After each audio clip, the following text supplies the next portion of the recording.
Haleluya. Wow. Saya senang sekali ada di tempat ini, Bapak Ibu Saudara, saya bersemangat sekali. Ya, tadi waktu saya memasuki ruangan ini agak-agak teler sebenarnya.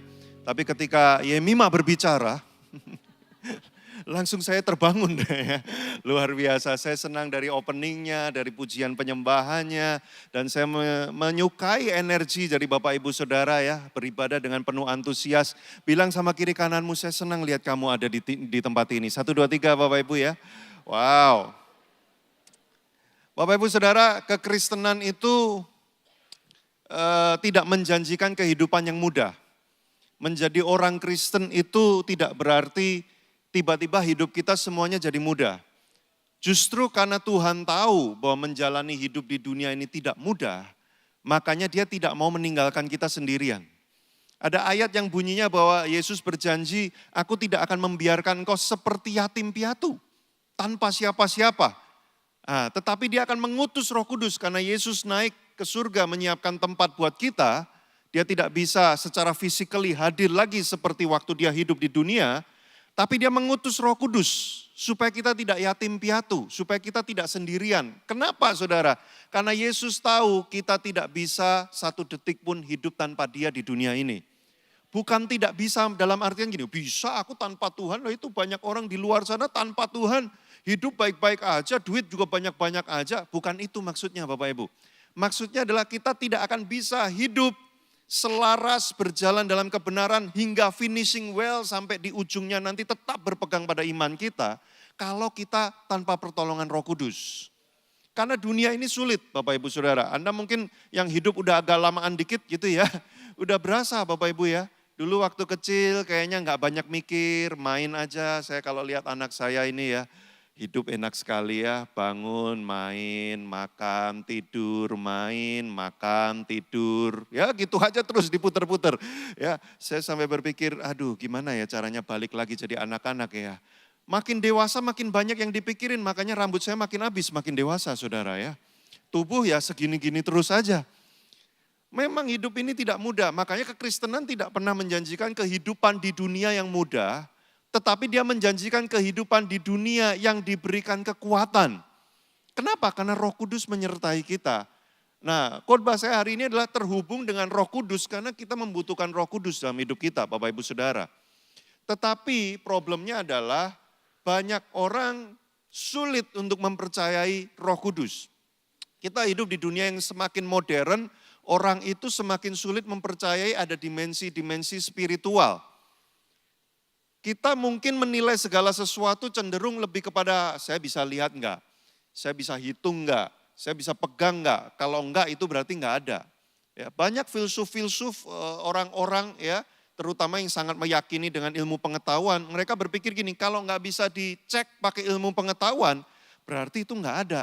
Saudara harus tahu bahwa ilmu pengetahuan itu hanya bisa menjelaskan bagaimana terjadinya, tapi tidak pernah bisa menjelaskan kenapa harus begitu terjadinya. Ilmu pengetahuan bisa menjelaskan bahwa saudara punya jantung, jantung itu berdetak, memompa darah, darah mengalir ke seluruh tubuh saudara karena mengandung oksigen dan semua hal yang dibutuhkan. Tapi ilmu pengetahuan tidak pernah bisa menjelaskan kenapa harus jantungnya 1 kok enggak 5.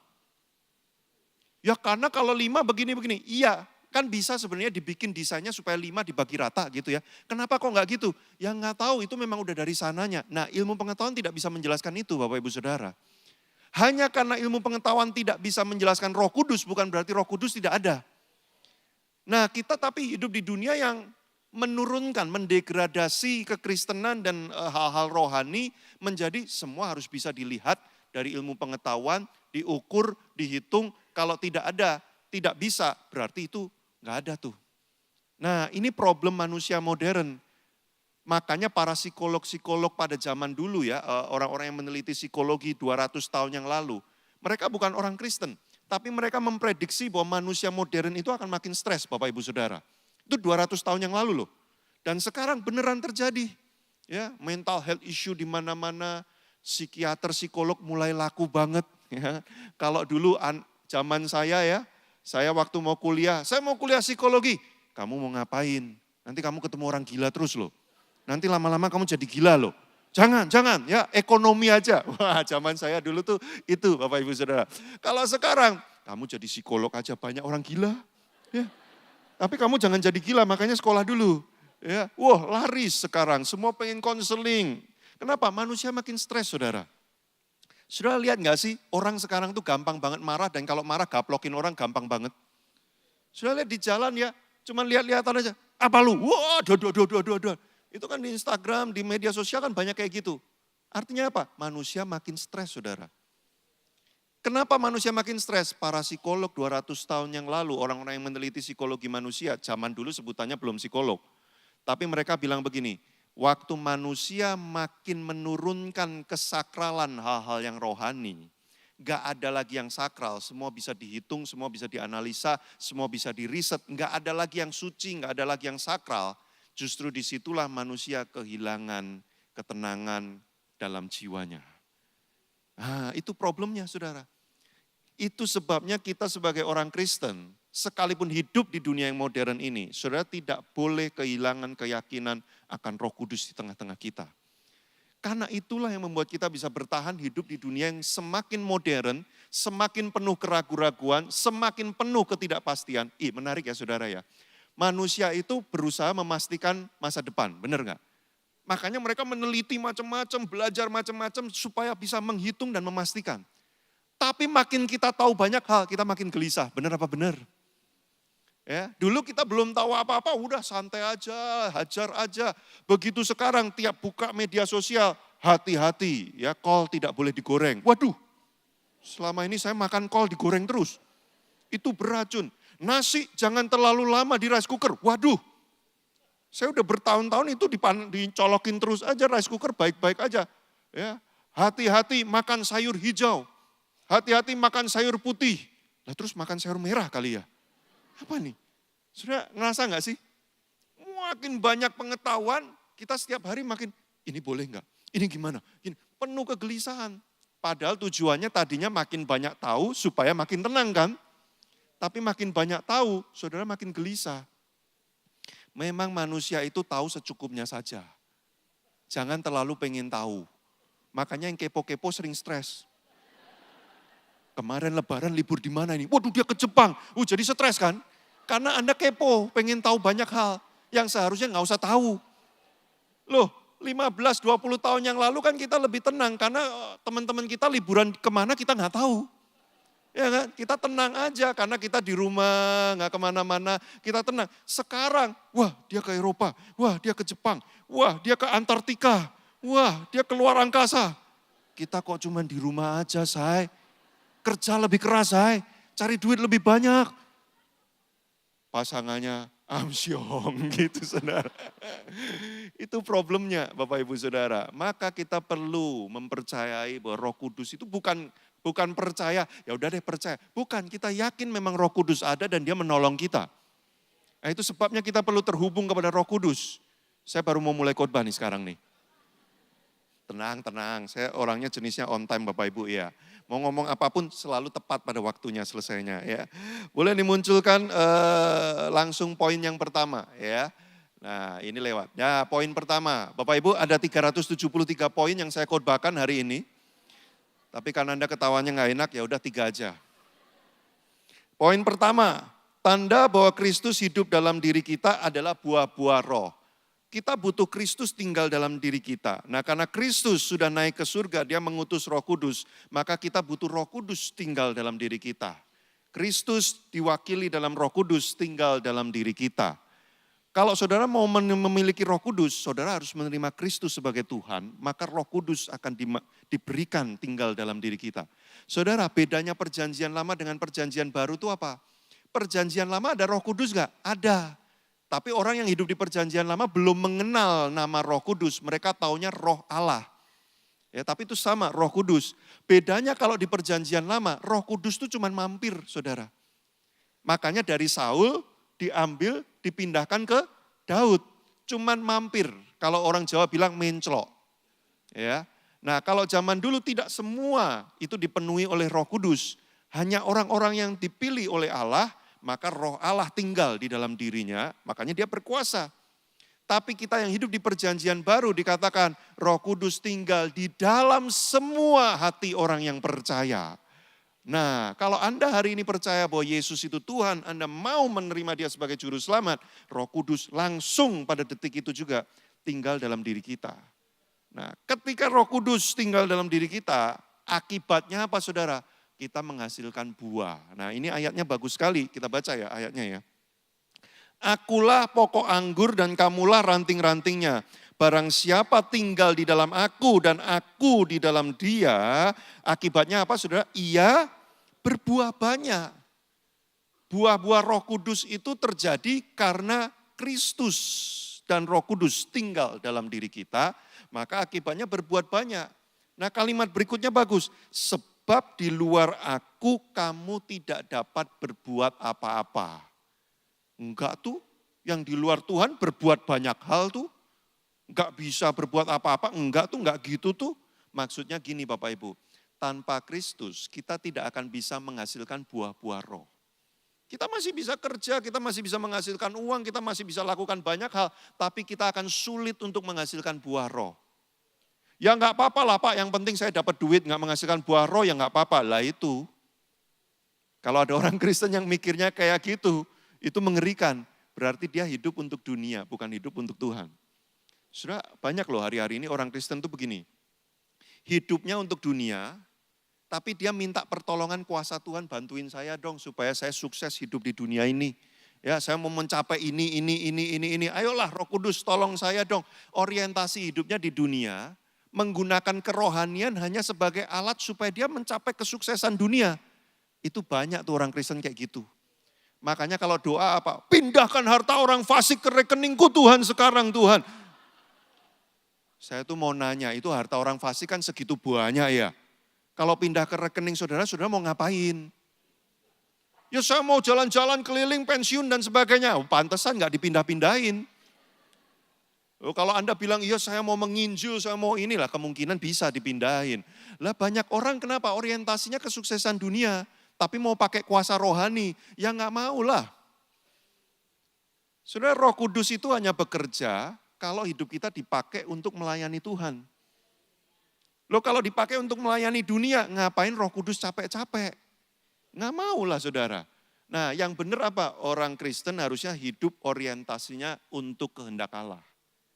Untuk hidup untuk Kristus. Kan Paulus bilang gitu kan, hidupku bukan aku lagi, melainkan Kristus yang hidup dalam aku. Menghidupi kehendak Allah. Dunia ini cuman ya bertahan hidup aja sementara. Tapi orientasinya adalah untuk Kristus. Makanya kuasa Roh Kudus memungkinkan memberi kita kemampuan untuk hidup bagi Kristus. Di luar Kristus aku nggak bisa berbuat apa-apa untuk Kristus.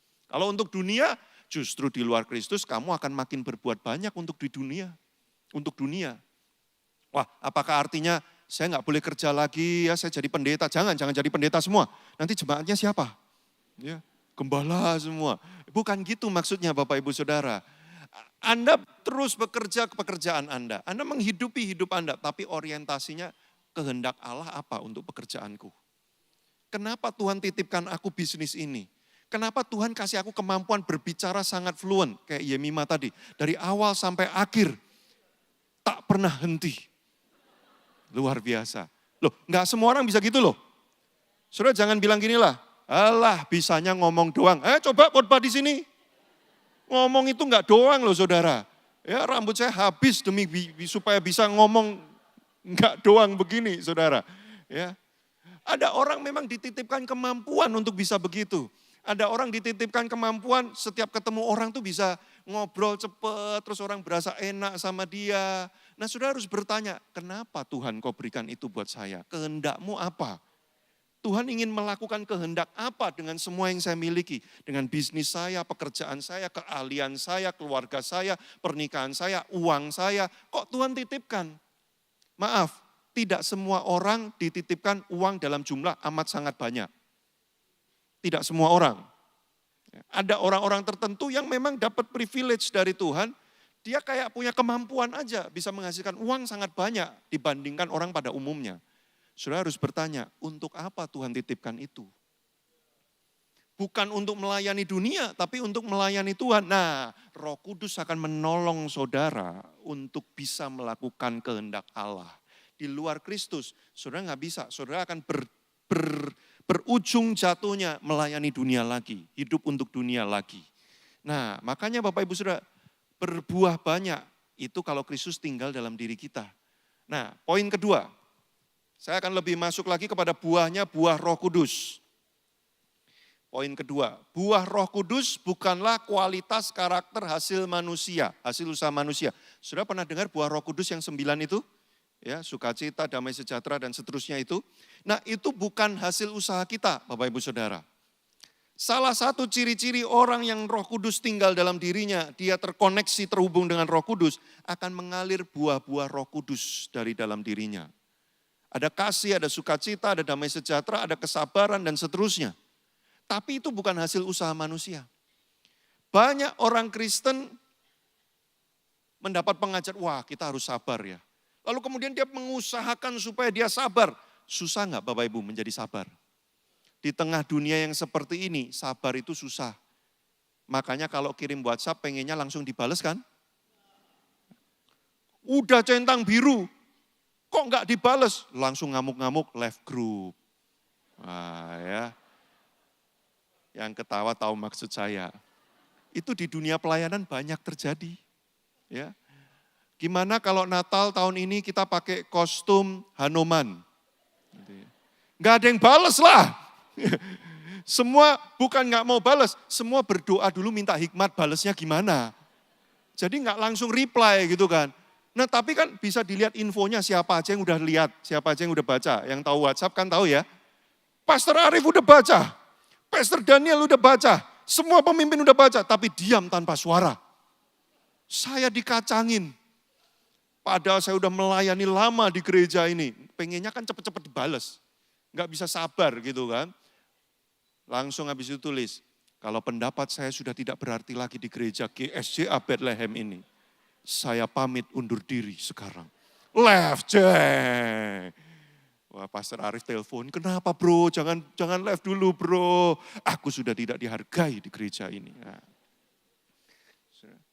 Sabar itu sulit hari-hari ini. Bersukacita hari-hari ini. Wah sulit sekali saudara ya. Sebutkan 10 alasan kenapa saudara harus mengeluh. Cepat pasti nanti. Wah karena badanku gini, karena duitku nggak ada, karena sebutkan satu saja alasan untuk bersyukur. Mikir apa? Susah bersukacita di hari-hari seperti ini Bapak Ibu Saudara. Mengusahakan, susah sekali. Makanya engkau butuh Roh Kudus. Karena hanya Roh Kudus yang bisa mengeluarkan buah-buah itu dari dalam diri kita, saudaraku. Tuhan tahu hidup di dunia makin lama makin sulit. Sudah ada nubuatnya, dunia akan semakin jahat, saudara. Bagaimana punya damai sejahtera di tengah dunia yang semakin jahat? Sulit loh saudara. Gara-gara COVID kemarin ya, kita sudah bisa melihat kan, makin ke sini kita itu makin paranoid. Ya kan? Wah nanti kalau gini gimana? Nanti kalau gini gimana? Wah saya ingat tuh zaman-zaman COVID ya Bapak Ibu Saudara ya. Ada yang bersin aja, waduh kita langsung kuraba-raba. Apanya yang diraba? Kita langsung ngeri banget ya saudara ya. Damai sejahtera. Enggak bisa ya susah. Saudara, dunia akan semakin seperti itu. Ekonomi, kriminalitas, mental health. Dunia akan seperti itu, saudara. Kita akan dipenuhi dengan kegelisahan. Tanpa Roh Kudus engkau tidak bisa berbuat apa-apa. Manusia mengusahakan dengan caranya sendiri. Isi adalah kosong, kosong adalah isi. Terus maksudnya apa ya? Aku bingung jadinya. Makin gelisah. Orang mencoba berbagai macam cara untuk menenangkan diri, saking frustrasinya akhirnya minum obat narkoba aja, jebret, udah tenang ya. Habis itu bangun-bangun, makin tidak tenang. Sudah itu dunia. Tanpa Roh Kudus, kamu tidak bisa berbuat apa-apa. Bilang sama kiri kanannya, tepuk pundaknya sampai ada bunyinya plek gitu. Lalu bilang begini, kamu butuh Roh Kudus men, gitu ya. Kamu butuh Roh Kudus. Boleh slide berikutnya. Jadi buah roh itu adalah hasil pekerjaan Roh Kudus di dalam dan melalui diri kita. Nah ayatnya ya. Maksudku ialah hiduplah oleh Roh Kudus, dipimpin oleh Roh Kudus Supaya bisa dipimpin ya Roh Kudusnya mesti tinggal dulu dong. Supaya bisa tinggal, Yesus harus diterima dulu sebagai juru selamat dong. Maka nanti kita menyerahkan diri untuk dipimpin. Oke, Roh Kudus pimpin aku. Hiduplah oleh Roh Kudus, maka kamu tidak akan menuruti keinginan daging. Nah, saya akan bahas sedikit Bapak Ibu, kenapa tanpa Roh Kudus kita akan sulit sekali. Buah roh akan sulit sekali dikerjakan dalam diri kita. Boleh 4 buah roh dimunculkan? Yes. Nah, kita sering mendengar ada 9, tapi saya bahas beberapa aja, enggak semua. Kasih, sukacita, damai, sabar. Salah satunya damai, eirene. Wih, kalau nanti punya anak, kasih nama eirene. Wih, ya. Artinya damai. Ya. Anak saya ini nama lengkapnya Revel, Bapak Ibu. Revel itu artinya meluap-luap, merayakan dengan kegembiraan yang luar biasa. Jadinya anak saya kemana-mana, wah. Nah, kalau Tuhan kasih saya satu anak wanita, mungkin namanya Irene saja. Supaya damai. Saudara, nah, tapi damai di sini, ini buah roh ini beda Bapak Ibu. Kita sering melihat gini, alah ini kan cuman kualitas karakter di dunia juga banyak ya, ikut seminar, pelatihan, terapi supaya damai ya. Nanti ikut acara-acara supaya sukacita. Itu dunia nggak mengenal Kristus tapi hidup saling mengasihi. Loh, itu buah roh semua. Makanya kemudian ada pengajaran tanpa Yesus orang tetap bisa masuk surga. Kenapa? Karena ada kasih, mereka saling mengasihi. Salah. Makanya belajar Alkitabnya mesti benar di GSIA Bethlehem tempatnya. Jangan di tempat lain, saudara. Ya kalau di Jakarta, Abaloh boleh lah. Just kidding. Nah Bapak Ibu Saudara, mesti benar. Karena gini, semua buah roh yang kita baca 9 itu tidak bisa dihasilkan oleh manusia. Saya kasih contoh, damai sejahtera. Cara manusia supaya damai gimana Bapak Ibu Saudara?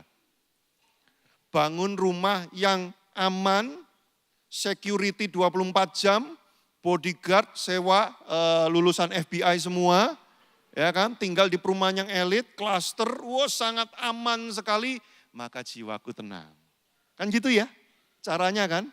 Makanya kalau tinggalnya yang bukan di klaster-klaster, jiwanya kurang tenang. Nah itu ada kastanya tuh supaya bisa tenang. Nah masalahnya nggak semua orang bisa naik ke kasta yang tertinggi supaya tenang. Nah yang di bawah-bawah gimana tenangnya? Terima nasib bro, lu nggak akan pernah tenang seumur hidup lu. Puji Tuhan, Yesus hadir. Saudara saya seneng loh. Yesus itu kalau hadir, saudara bacain cerita-cerita di Alkitab. Yesus itu apapun yang dilakukan selalu mengambil titik terendah manusia. Dia selalu datengin orang-orang yang posisinya itu udah di titik terendah. Wanita Samaria itu adalah yang terbuang dari yang terbuang. Kelompok Samaria itu terbuang dari Yahudi. Wanita Samaria dibuang di kelompok Samaria. Saudara bayangin. Dia yang terbuang dari yang terbuang. Wanita sakit pendarahan 12 tahun, itu udah gak ada yang peduli. Bahkan ketika dia disalib via dolorosa, itu adalah penderitaan yang paling menderita yang bisa dirasakan oleh manusia. Kenapa Yesus selalu mengambil titik yang paling rendah dari kehidupan manusia? Supaya suatu hari kalau saudara ada di titik yang paling rendah itu, saudara tidak bisa menjumpai siapapun, saudara pasti berjumpa Yesus di sana. Karena dia sudah mengambil titik itu buat kita, saudara. Nah, bagaimana dengan orang-orang yang gak bisa naik kasta supaya tenang itu? Saya adanya di paling bawah, susah tenang. Yesus ada di situ. Tentu Yesus ada dimanapun, tapi terutama di situ. Saudara, puji Tuhan. Beda, kalau saudara hidup dengan dunia, supaya bisa tenang, saudara harus berusaha keras. Dan ketika saudara gagal, saudara makin gak bisa tenang. Karena saudara memahami, aku gagal, aku gak akan bisa tenang seterusnya. Aku semakin tidak tenang. Itu dunia. Cara dunia dapat damai sejahtera gimana? Oh aku harus meditasi dulu. Tarik nafas, tahan 30 jam, tenang seterusnya. Saudara, harus lakukan sesuatu, harus ada sesuatu terjadi, baru jiwaku tenang, betul enggak? Makanya kalau hidup di kota-kota yang sibuk seperti Jakarta, Bogor, Bandung dan sebagainya, supaya tenang kemana? Nyepi dulu ke Ubud, ya kan? Lihat sawah, ya, sawah liatin kita, ya. Ini orang kasihan banget, jauh-jauh sampai ke sini, gitu kan saudara kan? Baru tenang, 10 hari tenang, balik ke Bogor lagi, lihat angkot di mana-mana. Stres lagi, Lalu berpikir, andai kan aku bisa hidup di Ubud ya. Tapi belum bisa, stres lagi. Ya kan? Manusia tuh kayak gitu saudara. Harus terjadi sesuatu supaya tenang. Tapi kalau eirene ini, saudara ingat gak janjinya Tuhan? Aku meninggalkan damai sejahtera buat kamu. Damai sejahtera ini bukan seperti yang diberikan dunia. Karena damai sejahtera ini melampaui akal budi manusia. Artinya apa saudara? Damai sejahtera itu muncul dari dalam tanpa ada terjadi apapun. Itu eirene, buah Roh Kudus. Makanya orang yang di dalam Roh Kudus dan Roh Kudus dalam dia bisa tenang di tengah badai. Semua orang panik. Gimana ini waktunya panik bro, ini waktunya panik. Loh aku kok tenang ya? Aku kok bisa menguasai diri ya? Aku kok bisa berpikir dengan jernih ya? Saudara akan sulit mengusahakan itu sebagai manusia karena kodratnya manusia, sistem tubuh kita ini, kalau terjadi ancaman, kita harus panik. Kalau nggak panik nanti gimana? Itu memang sudah dirancang kayak gitu Bapak Ibu Saudara. Tapi Roh Kudus bisa memberikan damai di tengah badai. Itu hanya pekerjaannya Roh Kudus. Di luar Kristus, di luar Roh Kudus. Kamu nggak bisa. Kamu harus di dalam dia, terhubung dengan dia. Bayangin saudara, ke depan badai semakin banyak. Gempa sudah lumayan. Badai semakin banyak. Saudara butuh damai sejahtera dari Tuhan. Kalau saudara harus mengusahakan dengan berbagai macam cara, rumah yang aman, bisnis yang aman, tabungan yang banyak, suatu hari itu pun akan diguncang saudara. Kalau itu semua diambil, apa dasarmu untuk damai? Tidak ada. Tapi Roh Kudus bisa memberikan damai sejahtera itu. Saudara nangkep maksud saya enggak? Kenapa saudara butuh Roh Kudus? Di luar Roh Kudus kita akan berat sekali menjalani hidup ini. Saya enggak jelaskan yang lain, satu ini aja, tapi saudara paham. Nanti kalau sukacita, damai, kasih, itu bukan seperti yang di dunia ini. Saudara supaya sukacita mesti bagaimana? Oh kalau aku dapat lotre berapa miliar, aku bersukacita. Kalau enggak dapat gimana? Ya aku susah bersukacita. Kalau aku dapat istri yang wah baik, cantik, cinta Tuhan, keturunan orang kaya, anak tunggal, orang tuanya usianya udah 87. Wah, maaf ya, saya kalau khotbah memang agak begini saudara ya, terimalah saya apa adanya. Wah aku akan bersukacita Tuhan, kalau enggak ya susah aku bersukacita. Makanya orang hidup di dunia ini hari-hari ini susah banget sukacita. Syarat sukacitanya tuh makin sulit sekarang itu. Kalau dulu menikah aja udah bisa sukacita, sekarang enggak, kurang. Ya, harus menikah dengan yang begini. Wah, makanya yang single-single wajahnya kok agak madesu gimana gitu ya. Loh, Gen Z itu sekarang ya, marriage is scary, saudara. Menikah tuh menakutkan banget, karena dia lihat, gambaran-gambaran pernikahan. Makin sulit, saudara, bersukacita. Tapi kalau buah roh itu sukacitanya datang dari dalam. Enggak ada alasan. Enggak terjadi apapun, tapi aku bersuka cita. Makanya orang akan bilang gini, kamu kok sudah mulai gila ya ikut gereja ya. Ini kondisi lagi berat, waktunya sedih dan waktunya mengeluh bro. Tapi kamu kok malah bersuka cita, kamu enggak normal. Kita akan bilang, kamu yang enggak normal. Karena kamu ikut dunia, makanya jadinya kayak gitu kamu. Tapi kalau kamu ikut Yesus, sekalipun dunia bergoncang, kan itu kan ayat yang disukai itu loh. Sebelah kiri, ya berapa 1000 atau berapa tuh rebah ya. Sebelah kanan 10.000 rebah ya, aku nyungsep. Enggak. Aku bisa bersuka cita, kok aneh ya, aku bisa bersuka cita. Bukan gila loh saudara, kalau gila itu kehilangan kewarasan. Bukan gila, ada sukacita. Sekalipun aku tahu ini sulit, tapi aku ada semangat untuk mengerjakannya. Loh, dari mana? Ikut seminar motivasi? Enggak. Sudah saya ini juga pembicara motivasi, tapi saya tahu motivasi manusia itu terbatas. Sudah diajarin suruh lompat-lompat terus kan? Emang mau lompat-lompat 24 jam supaya semangat? Ada waktunya lelah juga kan? Itu waktunya Roh Kudus. Sudah mengusahakan supaya semangat, sukacita. Ada batasnya. Bisa enggak? Bisa, ada batasnya. Dan terutama ketika tekanan datang, itu makin sulit diusahakan. Tapi Roh Kudus mengerjakan dari dalam. Asik gak sih saudara ikut Tuhan? Kalau Roh Kudus tinggal, makanya jangan keluar dari Tuhan lagi saudara. Ini satu-satunya tempat adalah Kristus.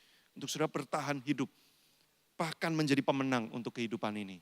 Terakhir poin ketiga, pemain keyboard dimanapun Anda berada, tunjukkan pesonamu. iringin saya dengan block chord nada Korea. Oh jangan ya, worship aja.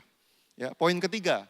Nah ini dia saudara, ini poin paling pentingnya adalah buah Roh Kudus dihasilkan. Bagaimana yang tadi-tadi itu bisa muncul dalam diri kita? Itu diakibatkan karena kita terhubung dengan Roh Kudus. Roh Kudus tinggal dalam diri kita, tapi kita harus mengkoneksikan dengan Dia, Bapak Ibu Saudara. Nah, terhubungnya bagaimana, ya kan? Boleh dimunculkan. Nah, slide berikutnya ini bagus. Ini saya perlu jelaskan. Roh Kudus itu bukan sekedar energi ilahi. Banyak orang Kristen berpikir Roh Kudus itu semacam tenaga dalam dari Tuhan. Kalau kita doa kusuk gitu ya, makin banyak doanya, jumlah jamnya, nanti tenaga dalam makin kuat. Saudara jangan ketawa, saya dulu tumbuh 5 tahun, 10 tahun pertama kekristenan saya percaya akan hal itu. Jadi saya doa banyak-banyak, aku berdoa begini, Tuhan berikan aku urapan Roh Kudus lebih banyak lagi. Urapan Roh Kudus lebih banyak. Roh Kudus ya segitu-gitu aja. Dia udah penuh, gak bisa tambah banyak lagi karena dia udah maksimal yang terbaik. Tapi saya berdoa Tuhan penuhkan, tambahkan supaya ketika saya doain orang-orang mencelat. Saya pikir itu tenaga dalam. Bukan. Roh Kudus itu pribadi, saudara. Roh Kudus itu sosok, makanya dia bisa berduka. Makanya dia bisa menyala-nyala, bisa on fire, bisa excited. Dia itu pribadi. Maka kalau saudara baca kisah para rasul, ada beberapa cerita, Paulus disuruh oleh Roh Kudus. Wih dahsyat, dia bisa ngobrol sama kita, dia pribadi. Saudara kok wajahnya gak percaya gitu sih? Saudara kok wajahnya, apa itu? Masa? Orang Kristen itu lebih mudah percaya setan daripada percaya Roh Kudus, saudara. Ya, kalau percaya setan gak usah dikotbahin. Bulu kuduk saya merinding. Ya, saya melihat ada yang ungu-ungu di situ. Ya, percaya setan gampang banget, tapi kalau percaya Roh Kudus, masa sih? Masa Roh Kudus bisa bicara sama saya? Saudara lebih mudah percaya setan bisa ngobrol sama saudara kan? Saya lagi tidur kok ada suara, Joni, Joni. Setan memanggil-manggil saya. Tapi kalau Roh Kudus bicara sama saudara, masa? Saudara, bilang sama kiri kanannya, jangan gitu ya, 1, 2, 3. Saudara mesti percaya bahwa Roh Kudus itu dia pribadi. Dan dia mau terhubung dengan saudara. Dia mau menuntun, bahkan dikatakan dia roh penghibur, dia roh penolong. Dia menuntun kita kepada seluruh kebenaran. Dia memberikan kita instruksi, dia memberikan kita tuntunan. Saudara, tapi kenapa banyak orang Kristen kok gak ngalamin itu? Bahkan gak percaya. Nah, saudara, dia adalah pribadi. Boleh dimunculkan slide berikutnya. Bagaimana supaya kita bisa terhubung dengan Roh Kudus sehingga buah-buah roh itu muncul dalam diri kita? Ada 3. Hubungan dengan Roh Kudus dibangun melalui 1, menyadari, 2, meresponi, 3, berinteraksi. Saudara, sekalipun pemain keyboard namanya siapa? Saka. Zakat. Oh, Zaka. Saya udah hampir berzakat nih tadi. Zaka. Zaka ada di tempat ini. Tapi saya bisa saja tidak sadar. Tidak menyadari bahwa ada Zaka di sini. Dia sudah main keyboard, 10 lagu dia mainkan, saya nggak sadar. Saya cuekin dia. Saudara, Roh Kudus ada di tengah-tengah hidup kita. Tapi kita sering tidak sadar, betul? Jadi gimana supaya terhubung? Mulai sekarang, belajar sadar. Saudara, untuk sadar tuh kita perlu belajar loh. Tidak semua orang itu punya kesadaran yang kuat. Ya, suami istri, kadang-kadang istrinya udah masakin dia, bikinin dia sarapan tiap pagi, dia nggak sadar. Dia cuma makan aja, dia nggak sadar bahwa itu bikinan istrinya. Suatu hari istrinya lagi sakit, dia turun, kok nggak ada makanan? Gimana ini? Dia nggak sadar istrinya yang bikinin dia tiap hari. Kadang-kadang butuh belajar untuk sadar. Lalu kedua meresponi, saya terima kasih ya, udah bikinin aku masakan. Nah itu contohnya. Dengan Roh Kudus sama. Saudara mesti menyadari bahwa dia itu hadir dalam hidup saudara loh. Dan dia itu pribadi yang bisa ngobrol dengan saudara. Kedua, saudara responi kehadirannya. Saudara banyak ngobrol sama Roh Kudus. Tapi aku gak dengar jawabannya. Gak apa-apa, di pertama-tama kita mungkin belum terlatih mendengar suara Roh Kudus. Tapi kalau saudara meresponi terus menerus, lama-lama saudara akan bisa mengerti, ini Roh Kudus berbicara. Saudara, kalau saya ngobrol dengan Saka terus menerus gitu ya, Saka sudah menikah belum? Ya, sudah. Sudah punya anak belum? Sudah. Berapa anaknya? Satu. Cowok atau cewek? Cowok. Usia berapa sekarang? 10 tahun. 10 tahun. Ini kayak interogasi mau masuk perusahaan ya. Ceritakan dikit dong anakmu Zaka isi 10 tahun ini namanya, terus dia orangnya kayak apa. Ceritain dikit dong. Namanya Tristan, anaknya ya seneng lucu aja sih. Dan anaknya tuh... Anaknya kerjanya stand up komedian gitu? Enggak sih, tapi memang anaknya tuh buat kita tuh lebih hidup aja. Saudara, saya baru meresponi kehadirannya dan yang ketiga berinteraksi dengan Saka. Enggak lama, cuman paling 2 menit. Tapi saya sudah mulai mengenali ciri khas suaranya, betul enggak Bapak Ibu Saudara? Kalau saya ngobrol dengan dia berjam-jam setiap hari, nanti saya dengar suara Saka walaupun tidak ada wajahnya, saya tahu itu Saka. Kenapa banyak orang tidak tahu tuntunan Roh Kudus? Bukan Roh Kudus tidak bicara, dia lebih sering dengar Google Maps daripada Roh Kudus. Saudara, kalau dia dengar suara Roh Kudus terus ngobrol terus, lama-lama dia jadi tahu, ini tuntunan Roh Kudus. Ini instruksi Roh Kudus. Saudara harus mulai dari sekarang. Berlatih dari sekarang. Supaya di waktu-waktu kesulitan datang, kesabaran dibutuhkan. Saudara lagi gak bisa bersuka cita, saudara lagi gelisah. Roh Kudus akan hadir, dia mulai berbicara, dia menuntun. Lalu dari dalam damai sejahtera itu muncul. Sukacita itu muncul, saudara terhubung dengan Roh Kudus. Lalu hidup saudara penuh kuasa, di tengah kesulitan saudara tetap berjalan dengan kuat, semakin lama semakin kuat, hendak menghadap Allah di Bukit Sion. Wah, orang akan lihat, kamu kok bisa begitu ya? Saudara akan bilang, ini karena Roh Kudus. Saudara mau memiliki kehidupan yang seperti itu? Orang Kristen yang penuh kuasa? Saudara, saya berdoa di akhir zaman, orang Kristen semakin penuh kuasa. Tapi kita lihat gereja Tuhan hari-hari ini, orang Kristen semakin lama semakin letoy. Datang ke gereja itu kayak habis digebukin seminggu. Tuhan, saya berdoa loh, kalau Roh Kudus memenuhi kita, hidup bersama kita, tiap minggu kita datang ke gereja itu excited. Aku mau meninggikan Tuhan, aku mau menceritakan kebaikan Tuhan. Kenapa? Seminggu ini penuh kemenangan bersama dengan Tuhan. Roh Kudus memberi aku sukacita, damai sejahtera, keberanian untuk melakukan banyak hal. Saudara, kita harus menjadi orang-orang yang seperti itu, amin. Hiduplah terhubung dengan Roh Kudus. Mau Bapak Ibu Saudara?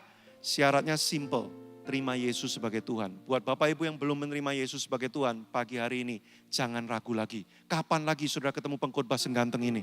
Bukan itu ya. Tapi begini Bapak Ibu, mungkin tidak ada kesempatan lain untuk Anda ditawarkan Yesus. Hari ini Anda mendengar kabar ini, tidak kebetulan. Kalau engkau masih ragu-ragu selama ini, cuma datang gereja biasa-biasa aja. Hari ini terima Yesus sebagai Tuhan. Roh Kudus masuk ke dalam dirimu, kekuatan itu mulai bekerja dalam dirimu. Saudara akan mendapatkan, saudara akan menghasilkan buah-buah roh itu. Saudara mau? Amin. Sebentar tim musik akan menyanyikan lagu yang terakhir tadi, Bapak Ibu Saudara. Begini caranya. Waktu teman-teman tim worship menyanyikan lagu ini, saudara pahami lirik arti kata dari lagu ini. Kalau saudara bersetuju dengan lirik itu, saudara memang sudah membuka hati, iya. Rohmu yang hidup penuhiku, iya aku mau. Baru saudara ikut nyanyi. Saudara meresponi lagu itu. Lalu arahkan hatimu kepada Roh Kudus dan bilang begini, aku mau engkau masuk ke dalam hatiku hari ini. Hasilkan buah-buahmu di dalam hidupku. Berdoa seperti itu Bapak Ibu Saudara. Sementara lagu ini dinyanyikan. Oke, amin, yes. Yuk mari kita datang di hadapan Tuhan dari awal, yes. Haleluya. Oh rohmu yang hidup, datang, masuk dalam hati kami. Rohmu yang hidup, penuhiku, mengalir dalamku. Sekarang Tuhan, jiwa kami siap. Jiwaku tenang bersamamu dalam naunganmu.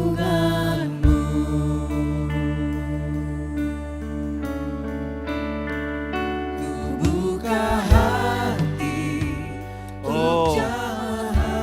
Arahkan hatimu kepada Tuhan. Berserah penuh di hadirat-Mu, Kau ambil alih Oh sekarang, seluruh hidupku. sekarang ambil alih hidup kami. Menyembah-Mu. Oh, Roh-Mu yang hirus pulihkanku, Engkaulah damaiku. ya. Ku hidup oleh anugerah-Mu yang menyertai. Mari angkat hati katakan, ku buka untuk jamahan-Mu Tuhan. Serah penuh di hadirat-Mu, Kau ambil alih seluruh hidupku di altar-Mu, menyembah. menyembah-Mu. Buka hati untuk jamahan-Mu, berserah penuh di hadirat-Mu, Kau ambil alih seluruh hidupku di altar-Mu, menyembah-Mu di altar-Mu, menyembah-Mu. Kalau ada di antara Bapak Ibu Saudara pagi hari ini yang engkau belum pernah sungguh-sungguh menerima Yesus sebagai Tuhan. Dan ketika engkau mendengar kabar ini engkau berkata, oh aku mau Roh Kudus itu tinggal dalam diriku. Aku mau buah-buah roh itu mengalir keluar dari diriku. Sudah selama ini engkau belum pernah sungguh-sungguh menerima Yesus sebagai Tuhan. Pagi hari ini kalau engkau orangnya, engkau mau, oh aku mau Yesus engkau tinggal dalam diriku. Aku mau Roh Kudus engkau bekerja dalam diriku. Taruh tangan kanan di dadamu Bapak Ibu Saudara. Siapa lagi? Yes, jangan malu. Engkau hari ini mengambil keputusan menerima Yesus sebagai Tuhan. Dan mau menerima Roh Kudus masuk ke dalam hatimu. Taruh tangan kanan di dadamu. Terima kasih. Yes, siapa lagi? Saudara yang sudah menaruh tangan kanan di dada, ikuti saya berdoa. Tuhan Yesus, hari ini aku menerima Engkau sebagai juru selamat. Masuk dalam hidupku. Jadi Tuhan atas hidupku. Kuasai sepenuhnya hidupku. Aku mau Roh Kudus. Engkau tinggal dalam diriku. Masuk ke dalam hidupku. Ambil alih hidupku. Sekarang sampai seterusnya. Dalam nama Yesus. Yang kedua Bapak Ibu Saudara, kalau ada di antara engkau yang selama ini sudah sering mendengar tentang Roh Kudus. Tapi engkau belum pernah sungguh-sungguh menyadari dan mau meresponi. Tapi setelah engkau mendengar khotbah hari ini, engkau mau mengambil komitmen, Tuhan, Roh Kudus, aku mau engkau tinggal dalam hidupku. Aku mau engkau bekerja dalam hidupku. Hasilkan buah-buah roh itu dalam hidupku. Aku mau bersekutu dengan engkau. Berinteraksi dengan engkau setiap hari. Bapak Ibu Saudara, kalau engkau orangnya, saya berikan waktu engkau untuk berdoa kepada Roh Kudus hari ini. Masing-masing di tempat dudukmu, buka hati dan berdoa. Minta Roh Kudus masuk dalam hidupmu. Minta Roh Kudus penuh dalam hidupmu. Minta Roh Kudus berbicara dan menuntun engkau. Mari Bapak Ibu Saudara berdoa. Terus berdoa. Sementara engkau berdoa, biarlah Roh Kudus bekerja di tengah-tengah kita. Oh, memenuhi engkau di tempat ini dalam nama Tuhan Yesus. Mari Roh Kudus, engkau bekerja, bertiup di tempat ini. Oh, engkau menjumpai kami, engkau melawat kami secara pribadi. Haleluya, haleluya, haleluya. Mari arahkan hatimu kepada Dia. Oh, sembah dengan kerinduan. Mari Roh Kudus penuh atas kami. Oh,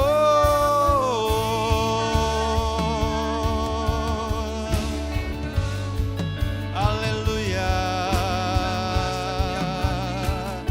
Kami memerlukan Engkau.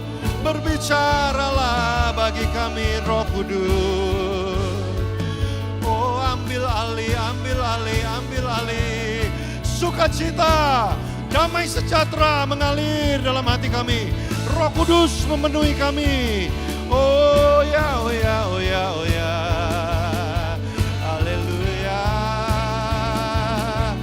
Penuh atas kami, penuh atas kami.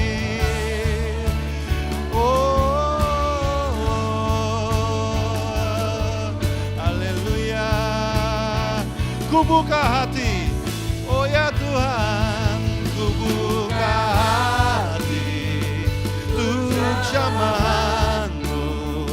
berserah penuh Di hadirat-Mu, Kau ambil alih seluruh hidupku. di altar-Mu. Menyembah-Mu.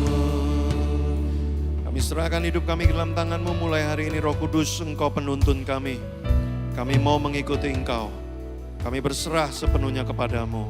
Terima kasih. Kami mengucap syukur untuk kehadiran-Mu di tengah-tengah kami.